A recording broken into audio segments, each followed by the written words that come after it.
100% রাজি হয়েছেন সুদর্শন। মানে অন্য কিছু? হ্যাঁ, একটা নতুন কিছু। আমরা ঠিক করেছি আমাদের এই আশ্রমে যারা আবাসিক আছে তাদের মধ্যে যারা যারা রাজি হবে তাদেরকে নিয়ে তৈরি হবে একটা পরিবার। প্রত্যেকটা ঘরে একজন স্ত্রী, একজন পুরুষ আর একটা বাচ্চা, একটা একটা ছোট্ট সংসার হয়ে থাকবে। মানে জীবনের শেষ প্রান্তে এসে একটা নতুন স্বাদ। ঠিক বলেছ।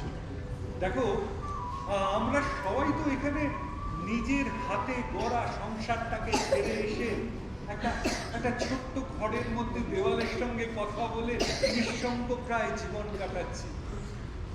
শেষ বয়সে পুরনো সব কিছু ভুলে যদি একটা সংসার পান, ক্ষতি কি? কিন্তু প্রচলন যে বড় কঠিন শঙ্করদা। আদর্শ আর চর্চার মধ্যে দূরত্ব অনেকটাই। তোমার মতো করে আমি ভাবতে পারি না, বলা ভালো ভাবতে চাই না। আমি যেটা ভাবছি না, শুরু করি না, আমরাই প্রথমে শুরু করি, দেখি কিরকম হয়। মানে মানে তুমি, আমি আর একটা শিশু যে হবে আমাদের সন্তান। শুরু করি না, শুরু করি না আমার বাড়িতে একটা সংসার। কেন মনে যাওয়া নদীতে পান ডাকছেন শঙ্করদা? এই অশান্ত প্রত্যাশা প্লাবন হয়ে ভাসিয়ে নিয়ে যেতে পারে সবকিছু।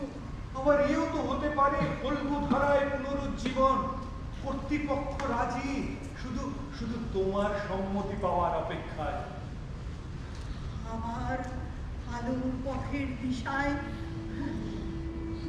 চাঁদনি রাতে পা বাড়াতে আমার হৃদয় নেচে উঠছে। কিন্তু শঙ্করদা, হঠাৎ কোথা থেকে একটা ভয় এসে আমার ধমনীতে আঘাত করছে। বলছে, কেন কেন এলো? মধু, প্লিজ নিজেকে একবার ছেড়ে ফেলো।